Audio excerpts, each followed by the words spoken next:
911, what is your emergency? You need to get off the radio, Julius. Stabbed to death in her own home. The woman's 18-year-old foster daughter faced a judge today accused of the crime. On the morning of November 16th, 2012, in the quiet suburb of Willoughby Hills, Ohio, 41-year-old Lisa Knoefel was found dead in her own home, stabbed more than 100 times. Her killer wasn't a stranger. It was her 17-year-old foster daughter, Sabrina Zunich, a teenager Lisa had welcomed into her family just a year earlier, hoping to give her a second chance at a stable life. What looked at first like a random home invasion homicide would, over the following 10 months, unravel into one of the most disturbing cases of grooming, manipulation, and betrayal to come out of Lake County. At the center of it wasn't just a troubled teenager. It was the girl's own foster father, a man who was supposed to protect her and who instead turned her into a weapon against his wife. This is the story of the Sabrina Zunich case. Sabrina Zunich was born on October 27, 1994, just outside Cleveland, Ohio. Her early life was marked by instability. Her parents struggled with addiction and had repeated run-ins with the law, and by her own account, she was dealing with mental health struggles from a very young age. She has said she was diagnosed with ADHD at age 4, and later with oppositional defiant disorder, anxiety, depression, and bipolar disorder. Because of her home environment, Sabrina was largely raised by her grandmother in Wickliffe, Ohio.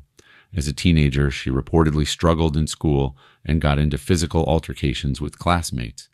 When she was around 14, family difficulties, including her grandmother's declining health and allegations that Sabrina had stolen from relatives, led to her being placed outside the home. Eventually, in July 2011, at 16 years old, Sabrina was placed in foster care with Lisa and Kevin Knoefel, a married couple living in Willoughby Hills. On paper, it looked like a fresh start. Lisa was remembered by people who knew her as warm and nurturing someone who genuinely loved children and wanted to help them. She had been married once before to a man named Nick Zanella, with whom she'd had a daughter, before that marriage ended in divorce. She later married Kevin Knoefel, and together they took in Sabrina, hoping to offer her the kind of home life she hadn't had growing up. Instead, within months, something far darker began taking root inside that household. According to prosecutors and Sabrina's own later testimony, Kevin Knoefel began pursuing a sexual relationship with his foster daughter when she was just 16 years old. He was 41 at the time. What started as inappropriate attention slowly escalated into a full relationship that continued for roughly a year, hidden from Lisa and from the rest of the family. Sabrina would later describe in a prison interview being groomed by Kevin, manipulated by a much older man in a position of total authority over her life, someone who controlled her housing, her stability, and her sense of safety. For a teenage girl with a history of trauma and instability, that kind of manipulation from a trusted adult caregiver created exactly the kind of psychological hold that predators rely on. Court documents later laid out how, in the months leading up to the murder, Kevin didn't just carry on an affair. He began actively planning his wife's death and enlisting Sabrina to carry it out. Prosecutors said Kevin Knoefel's motive came down to two things. He wanted to be free to be with Sabrina, and he wanted Lisa's life insurance money policies, reportedly worth somewhere between roughly $750,000 and $785,000, including supplemental coverage he had purchased for her. Between August and November of 2012, according to court filings, Kevin methodically planned the killing with Sabrina. He is alleged to have decided Lisa should die while she slept, reasoning that she was, in his own words, worth more dead than alive. He allegedly told Sabrina which knife to use, coached her on exactly how and where to stab Lisa, and instructed her on how to stage the scene afterward to look like a burglary gone wrong, including rummaging through jewelry, leaving a door open, and even cutting her own legs to make it appear she had acted in self-defense against an intruder. He also allegedly told her that if she were ever caught, she should claim she couldn't remember the killing or claim insanity. On the night of November 16th, 2012, Sabrina Zunich carried out the plan. She stabbed Lisa Knoefel to death in the home. They all shared reports on the exact number of wounds, vary between roughly 130 and nearly 200, but every account agrees it was a frenzied, prolonged attack.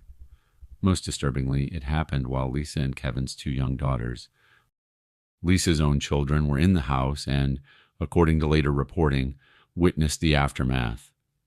Kevin Knoefel would later call the girl's aunt, Sabrina's cooperating relative, and eventually contacted his insurance company to begin the process of filing a claim on his wife's death and dismemberment policy. In the immediate aftermath, the story that emerged publicly was that of a random, violent home invasion, a young foster daughter's shocking, senseless act of violence against the woman who had taken her in. For months, that was the version of events investigators worked with, even as the depth of the wounds and the brutality of the crime scene raised troubling questions. But investigators continued digging. Detectives began to piece together inconsistencies in the stories being told, and over time, evidence pointed to a relationship between Kevin and Sabrina that went well beyond a normal foster father-daughter dynamic. Recorded phone calls, made in part by a detective working with a witness, became part of the case investigators built against Kevin. By August 2013, roughly 10 months after the murder, the truth had unraveled enough that Sabrina entered into a cooperation agreement with the state of Ohio. In exchange for her testimony against Kevin Knoefel, prosecutors agreed to let her plead guilty to aggravated murder with a recommended sentence of life in prison with parole eligibility after 30 years. Rather than pursuing the harsher penalty, Sabrina testified against him, describing the affair, the planning, and how he had allegedly threatened to kill himself if she didn't go through with the murder. A manipulation tactic, prosecutors say, kept her compliant even as the reality of what she was being asked to do became clear. The defense pushed back hard, arguing that Sabrina was mentally ill and had acted alone without any real direction from Kevin.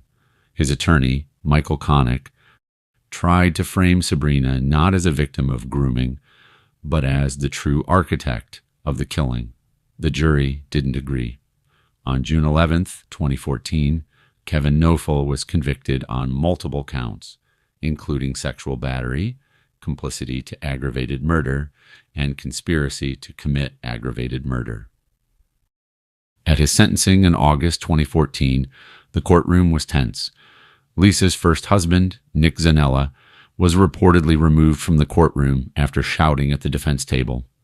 Prosecutors argued forcefully against any suggestion that Sabrina should be viewed sympathetically as a victim, a position the judge himself pushed back on, noting his respect for the jury's verdict.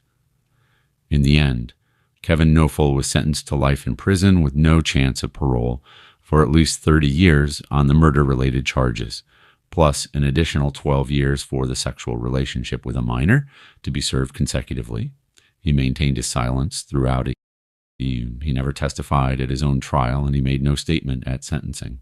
His attorneys signaled they intended to appeal, and Knoefel did pursue appeals in the years that followed, without success in overturning his conviction. The following month, in September 2014, it was Sabrina's turn to face a judge. She pleaded guilty to aggravated murder, and consistent with her cooperation agreement, was sentenced to life in prison, with the possibility of parole after 30 years. At her sentencing, she expressed remorse for what she had done. It was, in many ways, a case with no clean narrative. Sabrina was undeniably the one who held the knife, who stabbed Lisa Knoefel to death in front of the woman's own children. That fact alone means she bears real, undeniable responsibility for an act of extreme violence. But the same court proceedings that convicted her also established, through a jury's own verdict against Kevin, that she had been sexually and psychologically manipulated for the better part of a year by an adult who controlled every aspect of her circumstances, a foster father who allegedly planned a murder in granular detail and then let his teenage foster daughter carry it out for him. The case drew significant media attention in the years that followed, becoming the subject of multiple true crime television features, including episodes of Investigation Discovery's Evil Lives Here, Oxygen Snapped, Behind Bars, and Dateline. In a jailhouse interview years later, Sabrina spoke publicly for the first time about how she said the relationship with Kevin began and how it escalated into the murder plot, describing what she characterized as a pattern of grooming that started when she was a minor in his care and culminated in Lisa's death.